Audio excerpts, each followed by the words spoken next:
kami semangat Tuhan pada pagi hari ini. Kami rindu dipenuhi oleh hadirat Tuhan. Kami rindu dipenuhi oleh Roh Kudus Tuhan pada pagi hari ini Tuhan. Kami seluruh jemaat-Mu, kami datang memuji memuliakan nama-Mu lewat kepujian kami dengan segenap tubuh jiwa raga kami. Kami mau persembahkan hanya untuk kemuliaan nama Yesus pada pagi hari ini. Kami rindu Engkau memberkati seluruh ibadah kami dari awal pertengahan hingga sampai nanti akhirnya. Kami yakin dan percaya bahwa Engkau bekerja di tempat ini, sehingga kami tidak akan pulang dengan sia-sia, tetapi kami dapat membawa berkat daripada Engkau. Seluruh pelayan Tuhan, Tuhan akan memberkati, Tuhan mengurapi membaru, sehingga kami boleh memberikan yang terbaik untuk Tuhan lewat setiap pelayanan kami. Kami siap Tuhan memuji memuliakan nama-Mu saat ini dalam nama Tuhan Yesus Kristus. Haleluya.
Saatnya kita akan masuk dalam roh kesaksian.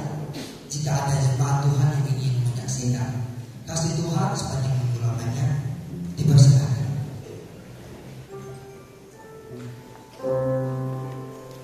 Ada yang mau bersaksi?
Terpujilah Tuhan, terpujilah Tuhan. Karena hari ini saya berbagi, saya saling dikuatkan apapun keadaan kita semua. Katakan, memang tidak mudah. Terpujilah Tuhan. Karena proses itu tidak enak, tetapi tidak menghasilkan firman yang kuat di dalam Kristus. Terima kasih.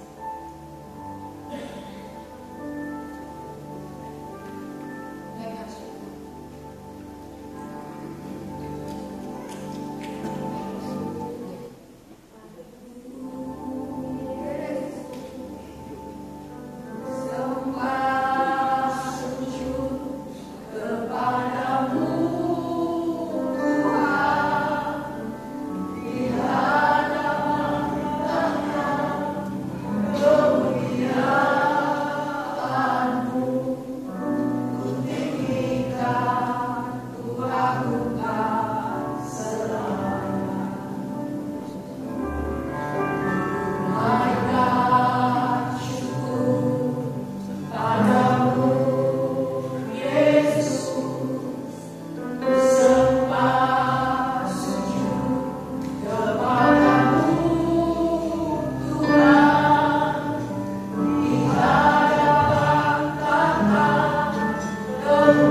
Haleluya.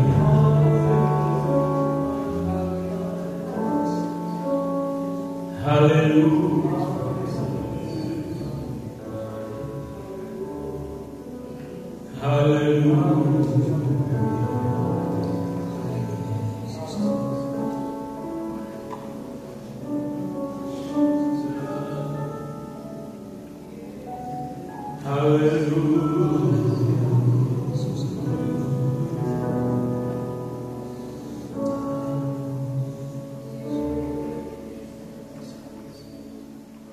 Terima kasih Yesus.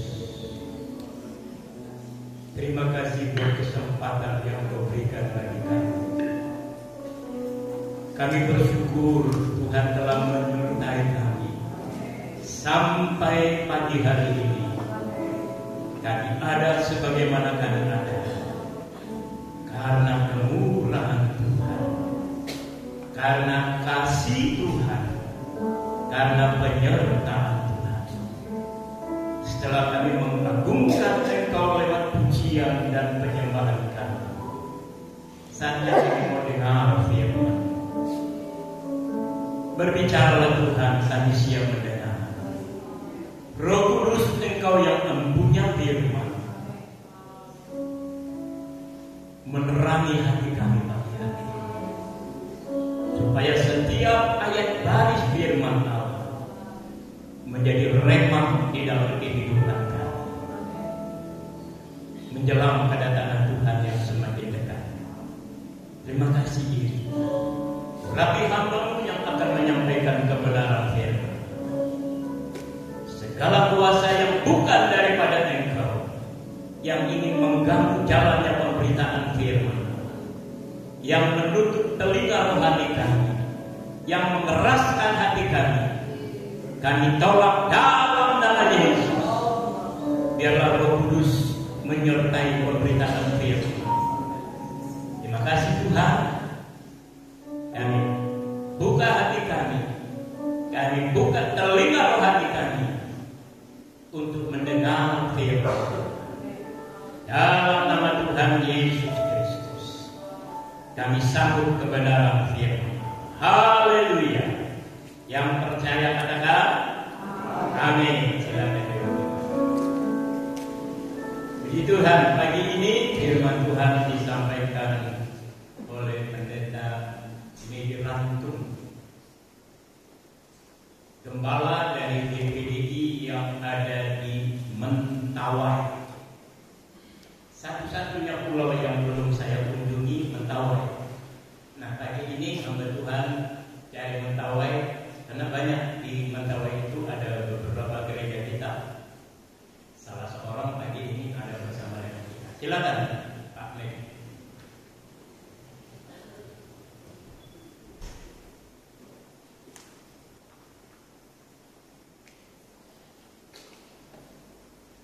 Haleluya. Selamat pagi Bapak Ibu yang diberkati Tuhan. Pagi hari ini kita boleh ada di rumah Tuhan, dan saya bersyukur sebab Tuhan baik boleh mempertemukan kita ada di tempat ini. Sebab itu sebelum saya sampaikan firman Allah, saya berterima kasih kepada Bapak Gembala, Wakil Gembala, bersama seluruh sidang jemaat yang boleh di pagi hari ini mempercayakan saya untuk menyampaikan firman Tuhan, yaitu kabar baik.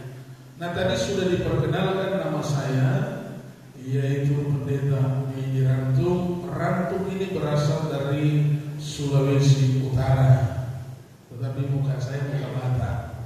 Nah, saya melayani di Sumatera Barat sejak tahun 2002, sekitar 4 tahun di daratan perbatasan Riau dengan Sumatera Barat, dan waktu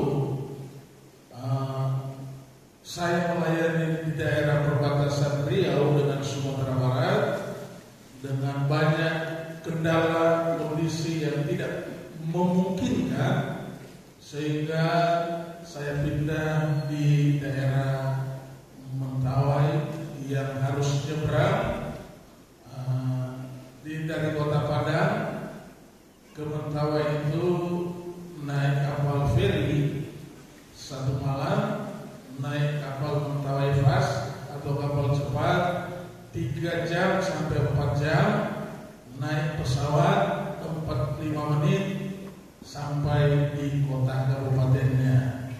Nah, Bapak Ibu yang diberkati Tuhan, waktu saya masuk di Mentawai, saya pikir Pulau Mentawai ini karena sudah dikatakan mayoritas orang percaya, saya berpikir bahwa namanya mayoritas itu adalah sesuatu umat yang hanya memprioritaskan Tuhan lebih dari segala-galanya. Itu yang ada di benak pemikiran saya.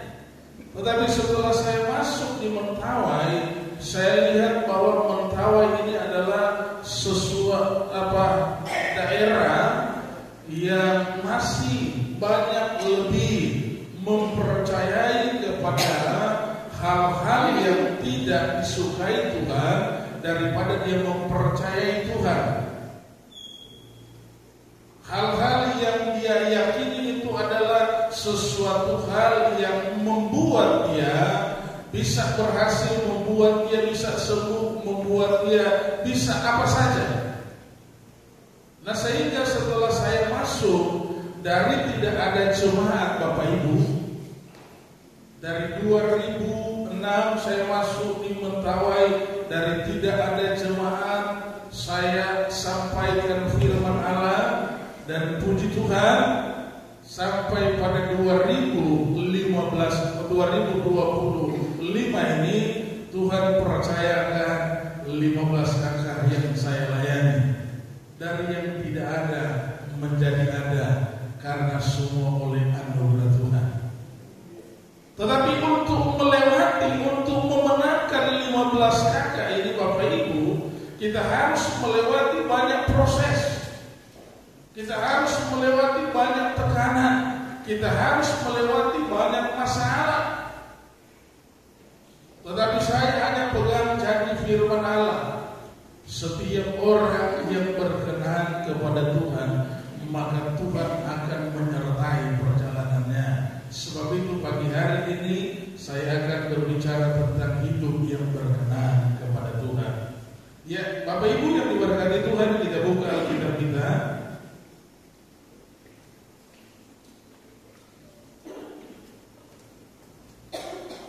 Yang terambil di dalam 1 Tesalonika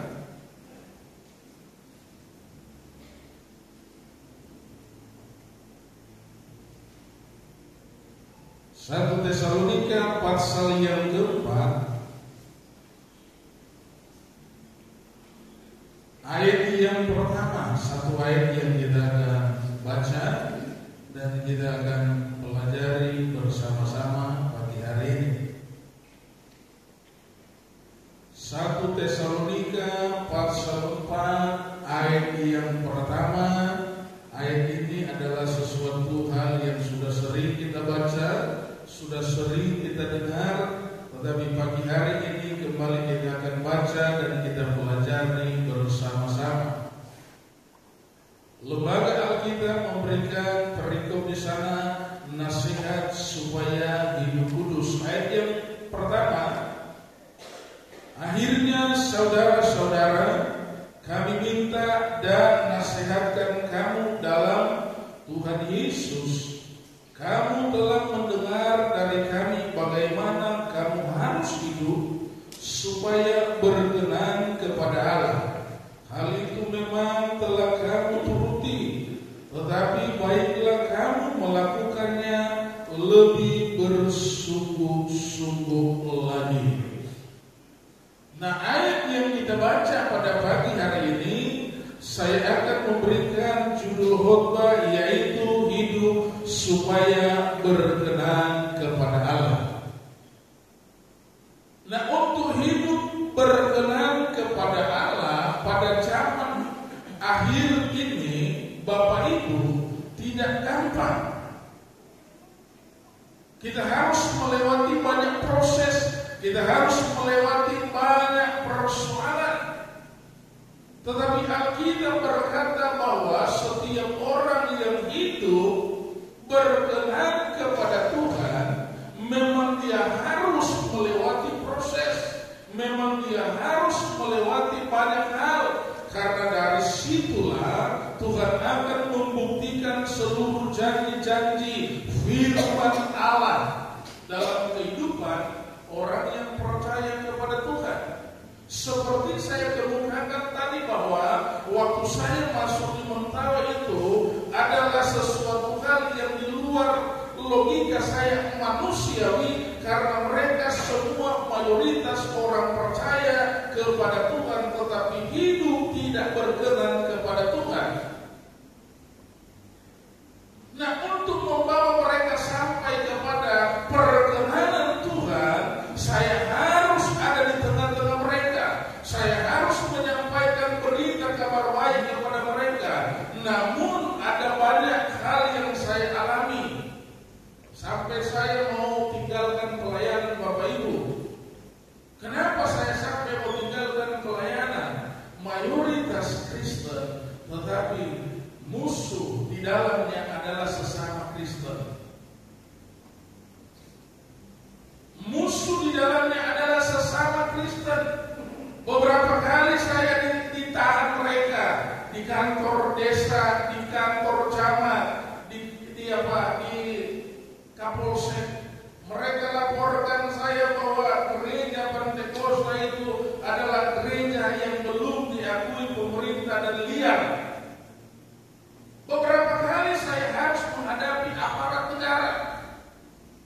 Sampai satu ketika saya katakan pada waktu itu, Tuhan, saya rasanya sudah lelah, sudah letih, selalu menghadapi seperti ini.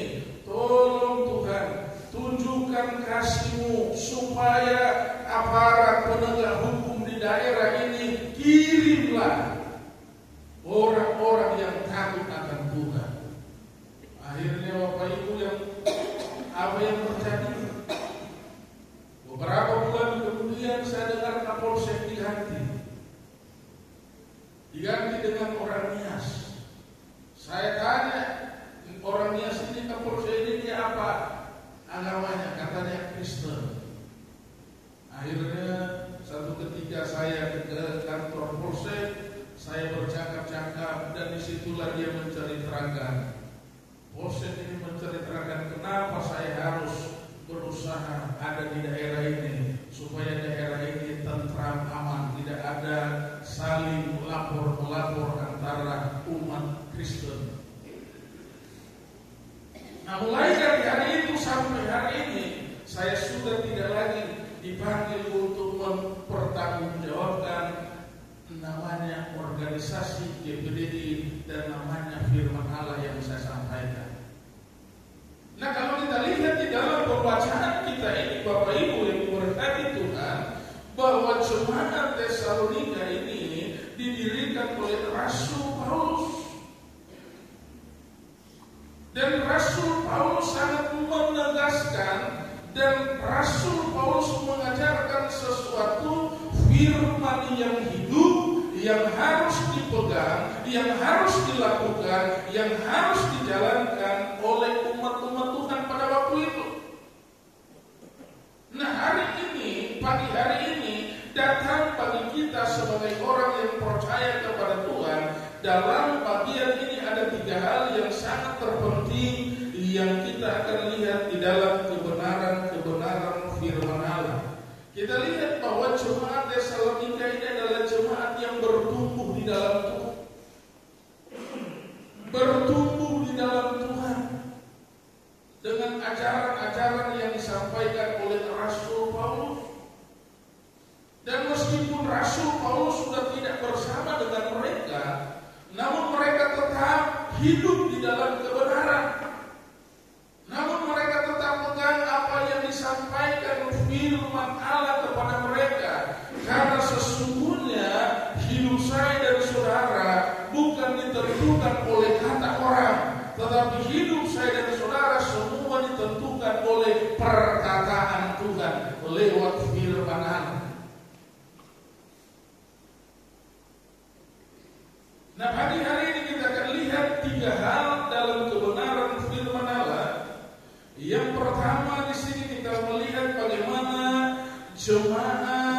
Tesalonika menjadi jemaat yang teladan di dalam Tuhan. Menjadi jemaat teladan itu ada nilai tambah yang diberi oleh Tuhan kepada jemaat yang ada di Tesalonika. Dan pagi hari ini saya percaya jemaat yang setia, jemaat yang sungguh-sungguh di dalam Tuhan, jemaat yang teladan di dalam Tuhan, di tempat ini selalu semua diperhitungkan oleh Tuhan. Kalau gembala melihat jemaat yang teladan setia sangat bangga. Sangat bangga. Kenapa saya katakan? Saya dari tidak ada jemaat dan menjadi ada jemaat. Dari anak sekolah minggu saya didik dan sampai dia tamat SMA. Setelah dia sudah tamat SMA, dia katakan, "Oh, saya mau masuk tentara." Setelah dites, tingginya kurang, Bapak Ibu. Akhirnya dia katakan, "Oh, saya gagal." Saya katakan, "Tidak usah putus asa." Dan akhirnya apa yang terjadi, Bapak Ibu? Dia punya rencana untuk jadi tentara, tetapi Tuhan tidak punya. Tuhan memiliki rencana yang lain dalam hidupnya. Dia bertemu dengan satu anak Tuhan dari Australia, menawarkan kepadanya, "Mau tidak kamu dikuliahkan?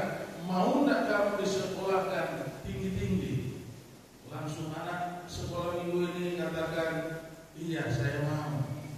Dan akhirnya dia dibawa ke Australia.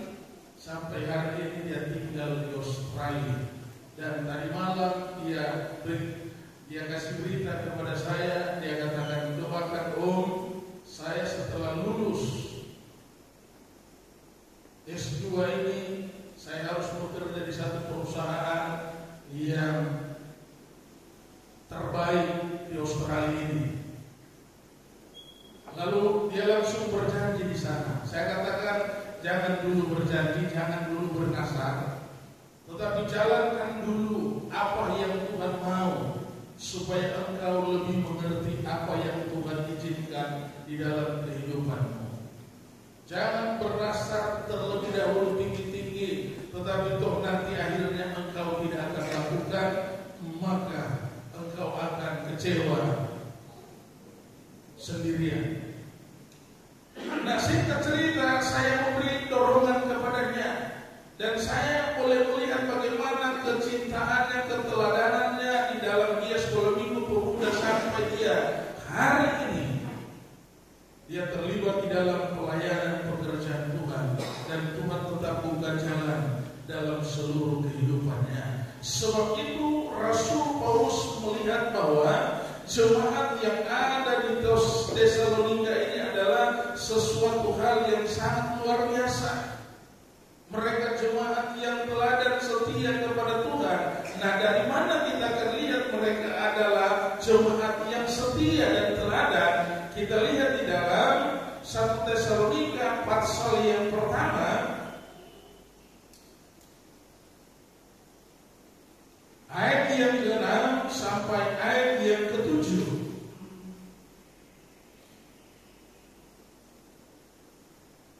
Ayat 6 mulai di sana dikatakan, "Dan kamu telah menjadi penurut kami dan penurut Tuhan dalam penindasan yang berat. Kamu telah menerima firman itu dengan sukacita yang dikerjakan oleh Roh Kudus, sehingga kamu telah menjadi teladan untuk semua orang yang percaya di wilayah Makedonia dan Akhaya." Kita lihat di sini firman Allah berkata bahwa jemaat Tesalonika adalah jemaat yang bertumbuh di dalam Tuhan, dan pertumbuhan mereka sangat luar biasa, sehingga mereka boleh membawa dampak, membawa berkat bagi kehidupan orang lain, bagi kehidupan kehidupan masyarakat, bagi kehidupan keluarga, bagi kehidupan tetangga, sehingga mereka di sana dikatakan bahwa mereka telah menjadi teladan. Tetapi Alkitab berkata bahwa mereka menghadapi persoalan berat. Dalam ayat yang ke-6 di sana dikatakan, dan kamu telah menjadi penurut kami dan penurut Tuhan dalam penindasan yang berat. Kamu telah menerima firman itu. Dalam tekanan, dalam persoalan, dalam masalah, rupanya jemaat Tesalonika tidak pernah melepaskan firman dalam hidupnya. Tidak pernah meninggalkan Tuhan. Tidak pernah mereka tidak pernah melupakan Tuhan. Seperti tadi saya katakan, ketika saya sudah hampir putus asa, hampir hilang harapan, saya hanya berdoa, Tuhan kirimlah aparat penegak hukum orang Kristen. Karena saya tahu dalam doa dan permohonan senantiasa Allah bekerja di sana. Sebab saya tahu bahwa setiap doa orang benar, orang yang sungguh-sungguh kepada Tuhan selalu menghasilkan sesuatu hal yang luar biasa. Saya kalau bukan doa, maka tidak bisa memenangkan 15 kakak. Karena orang Mentawai itu dia lebih percaya kepada okultisme, kepada peninggalan nenek moyang, daripada dia percaya kepada firman.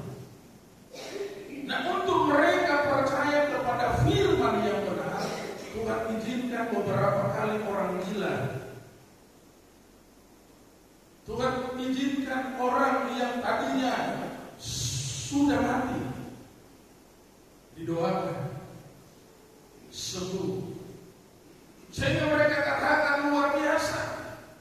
Saya katakan bukan saya yang luar biasa, tetapi Tuhan yang luar biasa, yang mau menyatakan kebenarannya di tengah-tengah Pulau Mentawai, yang sampai hari ini adalah pulau yang 3D, tertinggal, terbelakang, terisolir.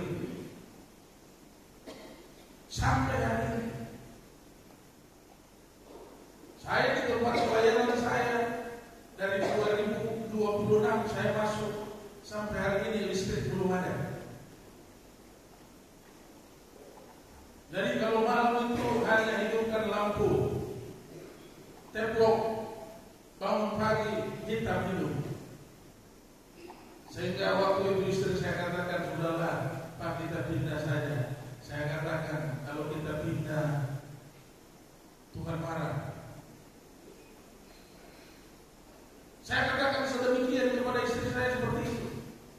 Tetapi istri saya pada saat itu kita pindah. Dan saya selaku suami, saya ikutilah kemauan istri saya. Apa yang terjadi Bapak Ibu? Besok harinya kami mau berangkat. Malamnya anak saya yang nomor 2 Tuhan panggil. Tidak ada sakit, tidak ada apa-apa. Malamnya Tuhan panggil anak saya nomor 2. Waktu bangun pagi saya lihat anak saya sudah tidak bernyawa, sudah tidak apa-apa. Bukan saya persalahkan istri saya, tetapi saya katakan, Tuhan ampuni kami sudah salah. Karena saya menuruti kemauan istri harus pindah karena persoalan lampu teplok ini, bangun pagi hidung hitam. Tetapi Tuhan berbicara lain. Tuhan ambil anak yang saya sangat kasihi, anak yang nomor 2 itu.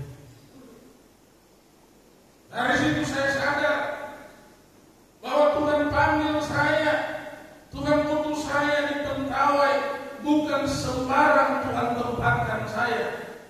Tetapi ada maksud Tuhan, ada rencana Tuhan yang sangat luar biasa supaya Mentawai mengenal kepada Tuhan. Namun saya harus melewati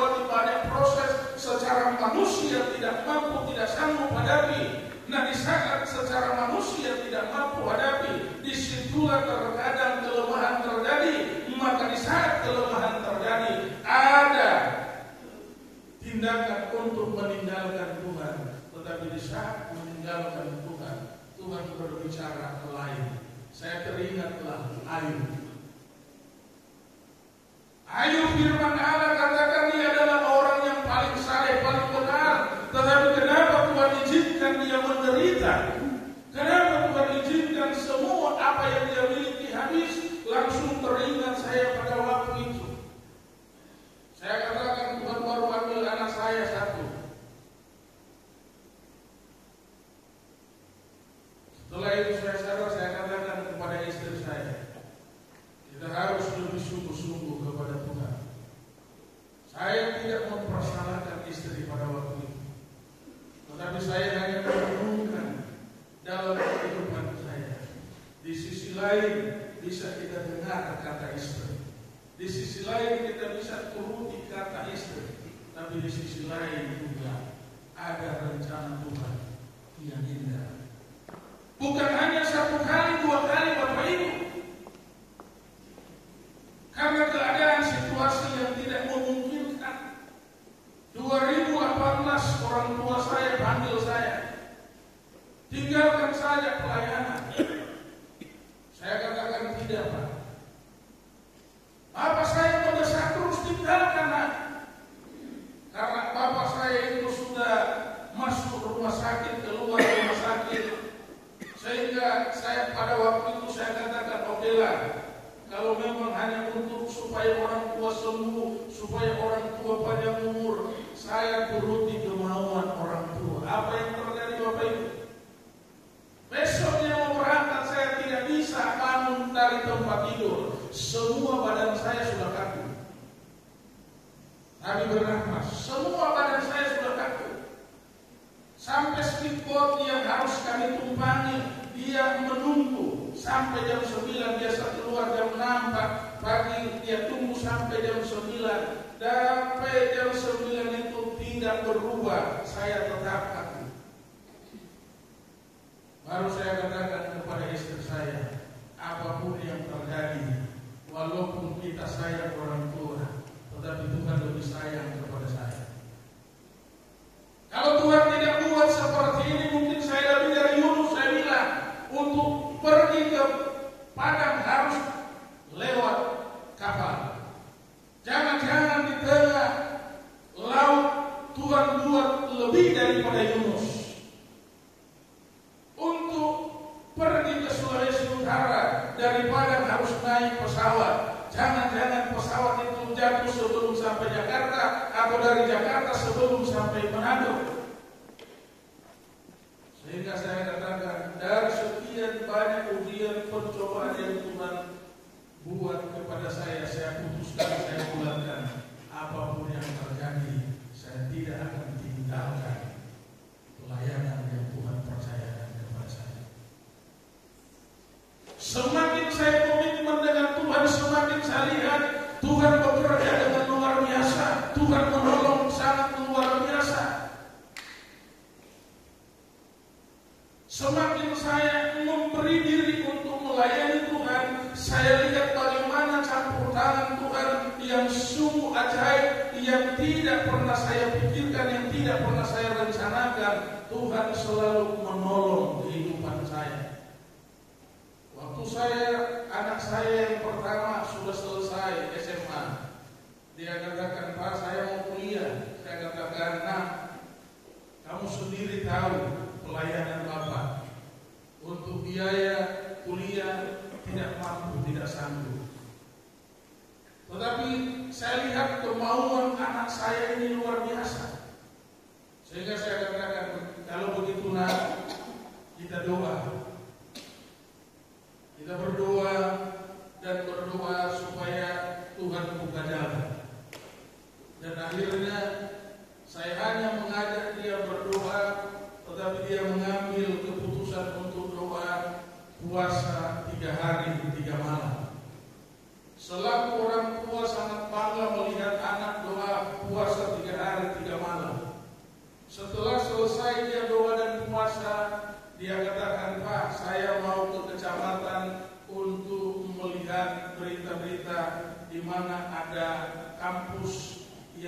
bisa ditempati dengan biaya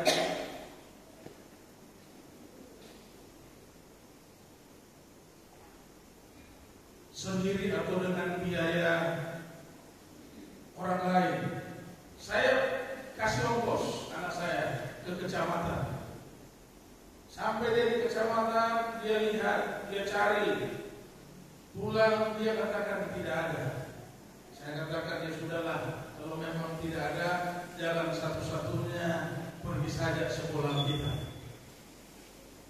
Itu jalan satu-satunya. Anak saya tidak mau. Dan dia terus berdoa dan berdoa. 1 bulan penuh itu dia banyak berdoa. Akhirnya tiba-tiba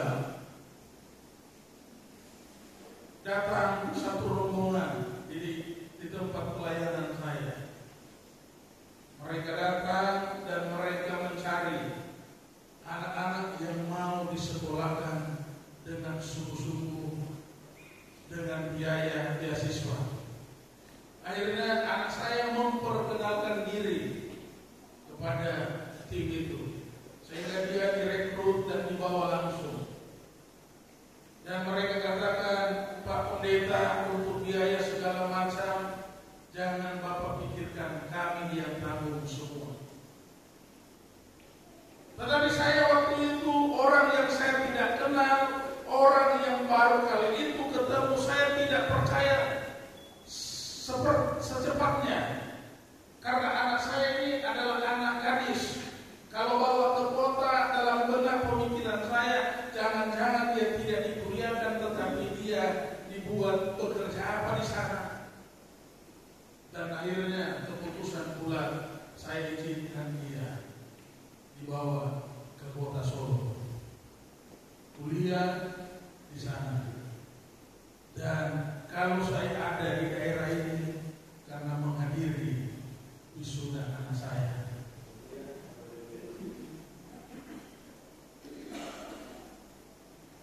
Waktu dia sudah di sana, sudah kuliah dengan baik, tiba-tiba saya mencucurkan air mata. Karena saya bilang sama anak-anak saya tidak. Saya bilang kalau secara manusia tidak bisa Bapak kuliahkan. Saya jujur sampaikan kepada anak, kenapa Bapak Ibu? Jemaat 15 kakak yang saya layani ini adalah 6 kakak itu baca tulis tidak tahu. Jadi kalau dia dapat uang, dia tidak bisa mengatur keuangannya. Bahkan sampai mereka ke gereja itu jarang kasih persembahan. Jangankan persembahan, jangankan persembahan aja tetap jarang kasih. Jadi dalam hari minggu itu terkadang persembahan kami itu sudah paling banyak itu 60.000. Jadi saya katakan kalau seperti ini tidak bisa. Tetapi itulah saya katakan ketika saya komitmen dengan Tuhan, Tuhan buat cara lain. Tuhan mengatur segala sesuatu indah pada waktunya, sehingga saya akan menghadiri anak saya di wisuda tanggal 8 September di kota Solo. Di malam dosennya telepon saya, Pak Pendeta, kalau tidak ada ongkos kirim nomor rekening. Saya katakan saya ongkos ada sampai ke Solo. Sudah malu saya karena anak saya sudah disekolahkan. Kalau saya lagi memintakan, malu saya nggak bilang. Tidak apa-apa katanya. Tapi saya berkata kepada Tuhan, ajarlah saya untuk melayani Tuhan menjadi teladan bagi jemaat yang Tuhan percayakan kepada saya.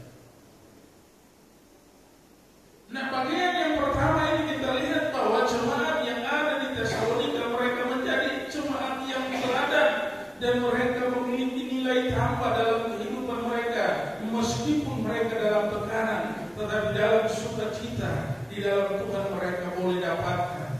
Hal yang kedua, kita lihat jemaat yang sudah teladan dewasa di dalam Tuhan, mereka tidak melihat kekurangan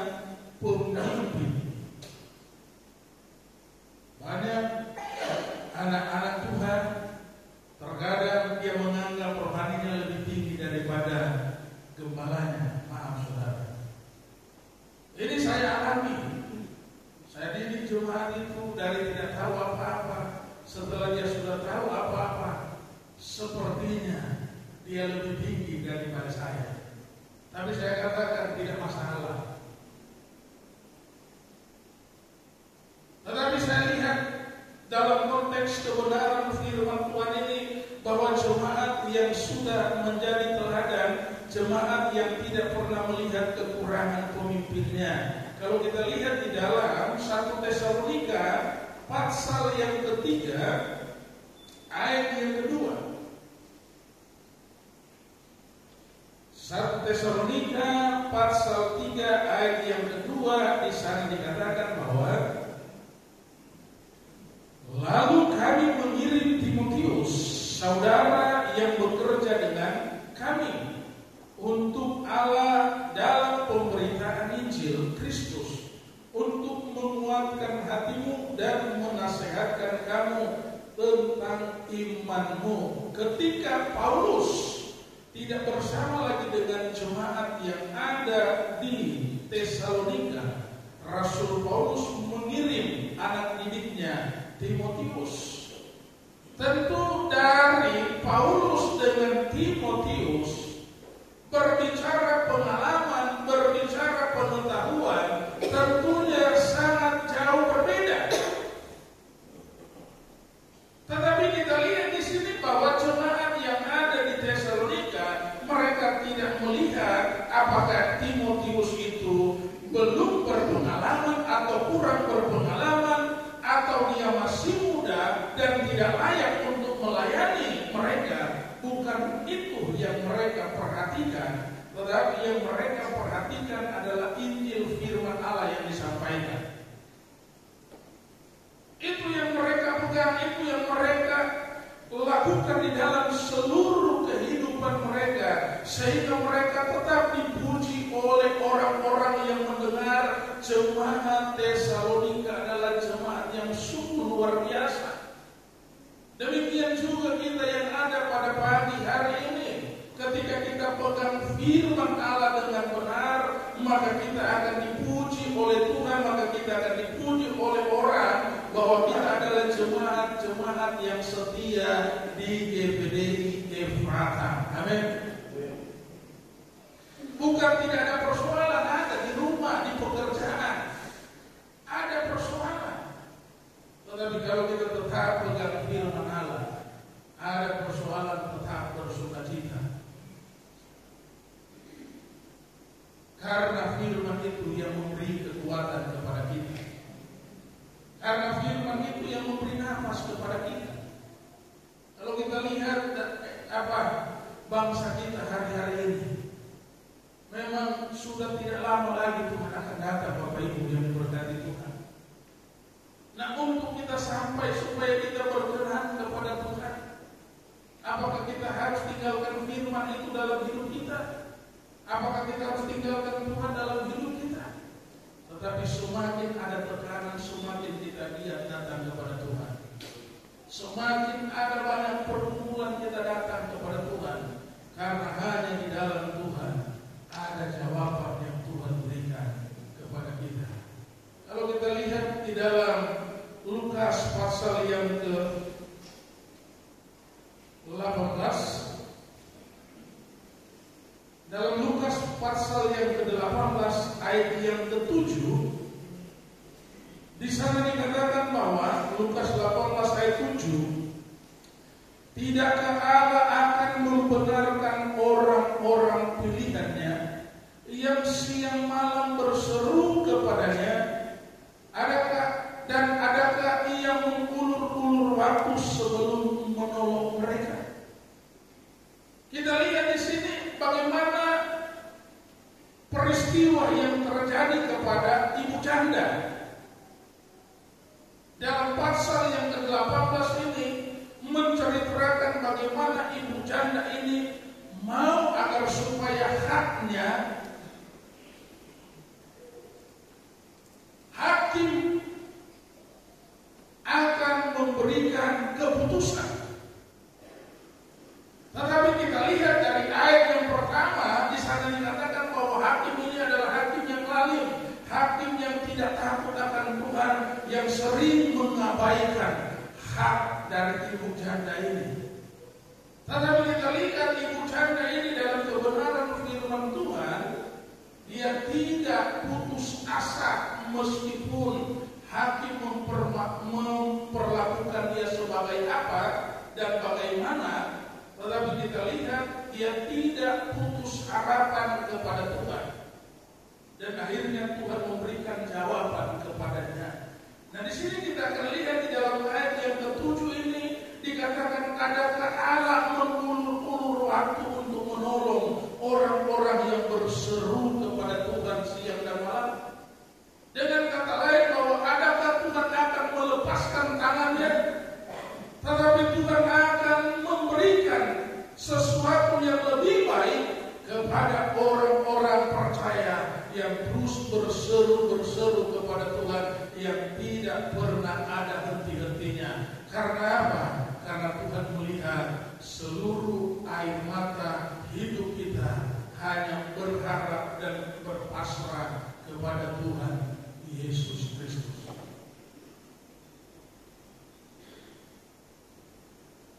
Nah, bagian yang terakhir kita lihat di dalam pembacaan kita dalam 1 Tesalonika pasal 4, bagian yang terakhir di sana kita lihat bagaimana jemaat yang ada di Tesalonika memiliki kualitas iman yang baik.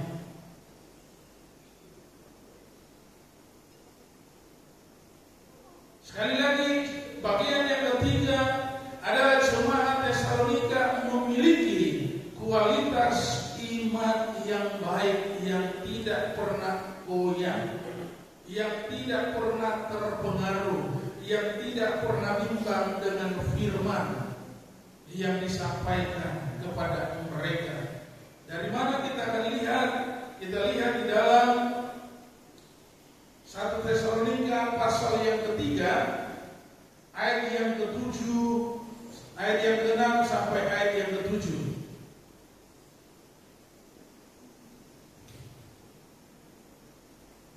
1 Tesalonika pasal 3 ayat 6 sampai 7 di sana dikatakan, tetapi sekarang setelah Timotius datang kembali dari kamu dan membawa kabar menggembirakan tentang imanmu dan kasihmu, dan bahwa kamu selalu menaruh kenang-kenangan yang baik akan kami dan ingin untuk berjumpa dengan kami seperti kami juga ingin berjumpa dengan kamu.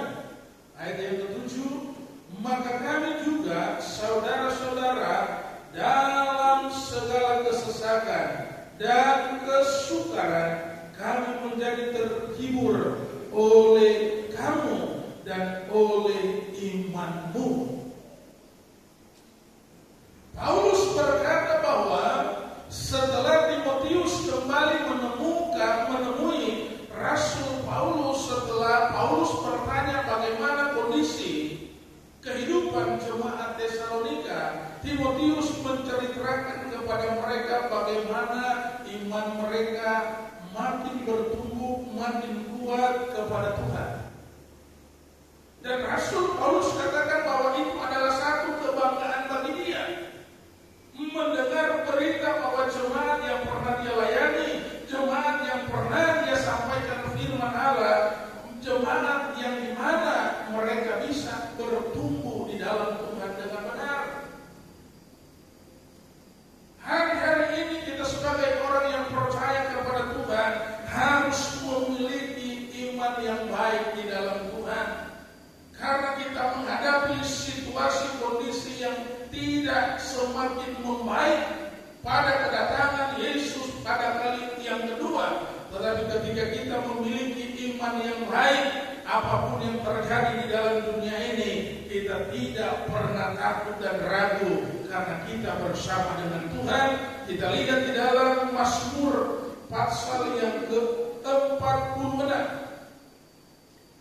Mazmur ke-46 ayat yang ke-2,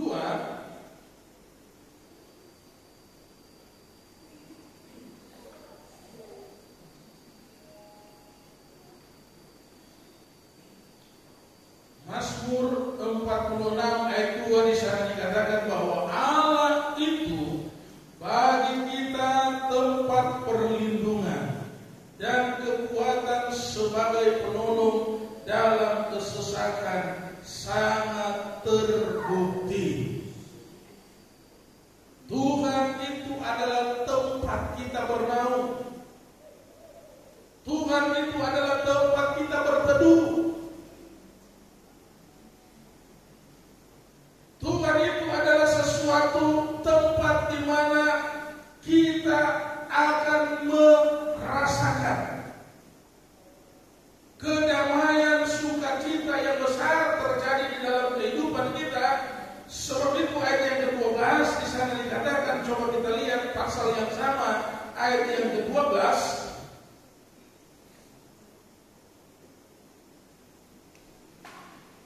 Dikatakan di sana bahwa Tuhan semesta alam menyertai kita, kota benteng kita ialah Allah Yakub Selah. Tuhan adalah kota benteng kita, yang dimana Dia tetap memelihara kita. Kita ada di kota Depok, pemeliharaan Tuhan nyata bagi kita. Sebab itu Tuhan katakan bahwa untuk supaya di mana kota kita tinggal lebih aman, lebih sejahtera, kita tetap doakan. Tetapi dalam kenyataannya terkadang pun terjadi ketidaknyamanan. Tetapi itu adalah semua proses bagi kita, orang-orang yang percaya kepada Tuhan. Ketika kita menang dari proses, ketika kita berhasil daripada proses, maka kita akan melihat sesuatu hal yang besar yang Tuhan berikan kepada kita. Saya banyak pengalaman melayani di Mentawai, Bapak Ibu.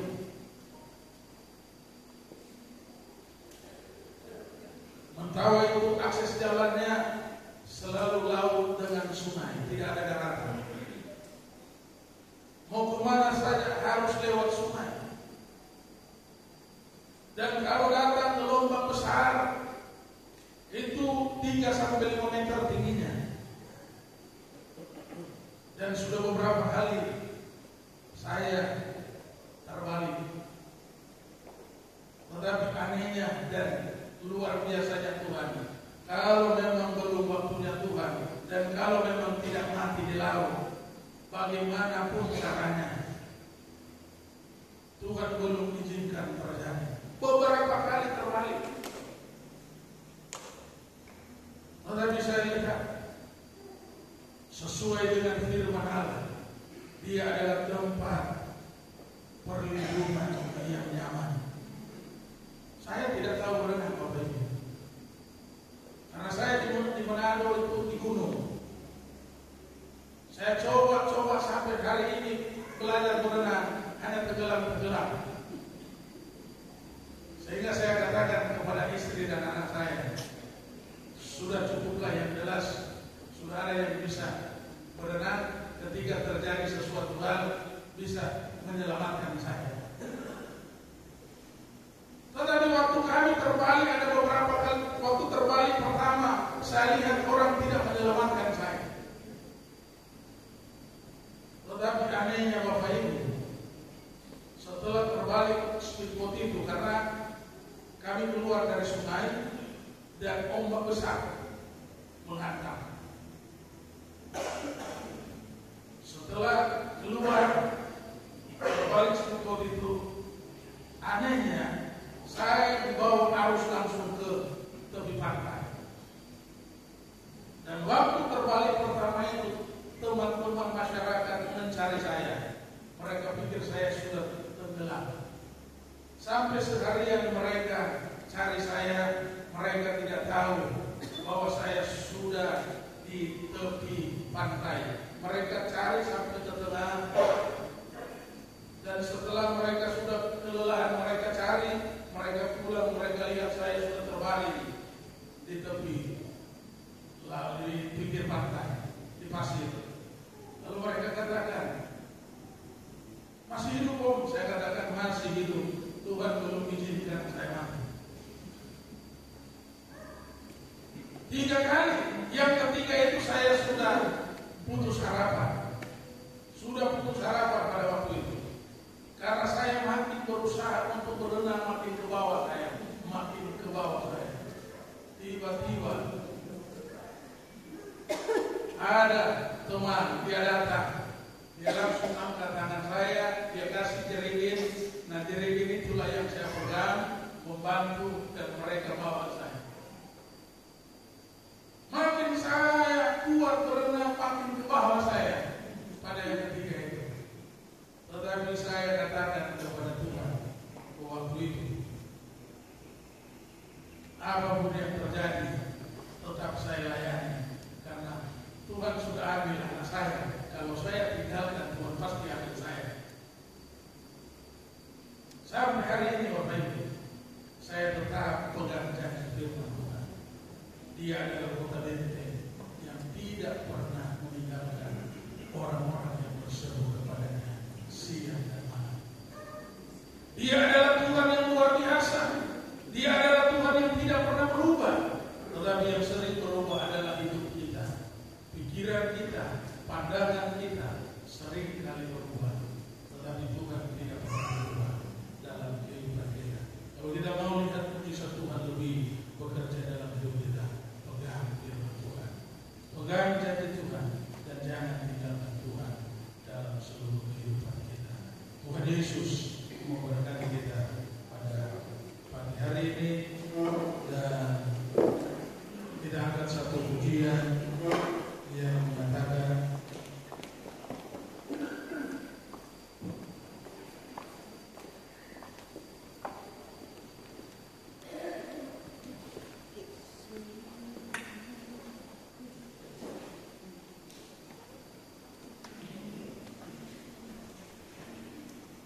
kita akan menyanyikan pujian yang mengatakan, aku hendak bersyukur kepada Tuhan.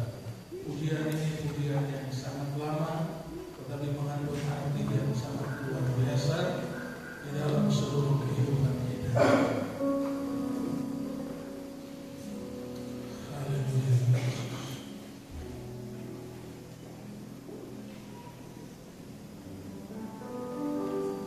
Terima kasih.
Ada satu soal yang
semuanya sudah mendapatkan link yang benar. Minggu depan adalah minggu yang terakhir di bulan Agustus untuk ibadah pagi pada kita saudara Kolektor Ibu Agus dan Ibu Markus 5 tahun Pangarian. Untuk ibadah sore saudara Pak Meli oleh Perbeda pada tahun berulang. Untuk ibadah hari Selasa pada wanita tanggal 2 Agustus Ibu Sisi dan Bunga Yeri ujian penyembahan dan doa puasa. Untuk ibadah pria hari Jumat ditiadakan karena minggu terakhir. Untuk ibadah pria hari Jumat dari hari Sabtu yaitu doa dan olahraga bertempat di Gor Siliwangi Sabtu tanggal 30 Agustus jam 7.30. Koordinatornya Bapak Yudi. Untuk pemuda ibadah Buddha hari Sabtu jam 6 sore. Dapat lihat bersatu untuk pelajaran.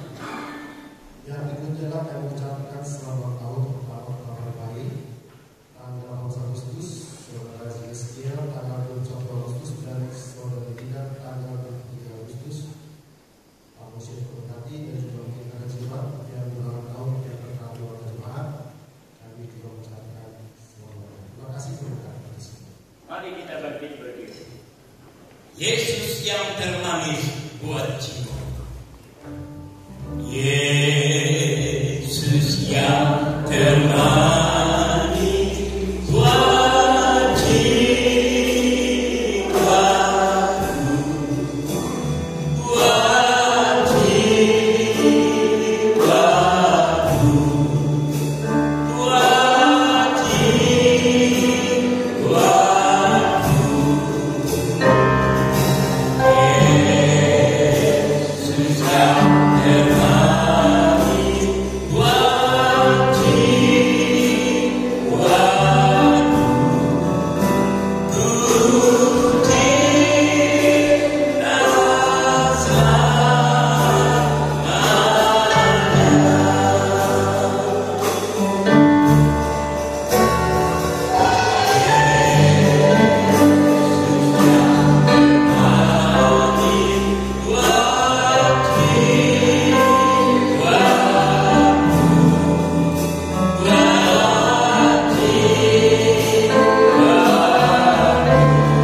Terima kasih Bapak. Kami mau berdoa buat saudara-saudara kami yang berpulang Nikolai Agustinus, Saudara C.S.K. Jeven, Saudari Rina, yang masing-masing Tuhan sudah tambahkan usia 1 tahun lagi.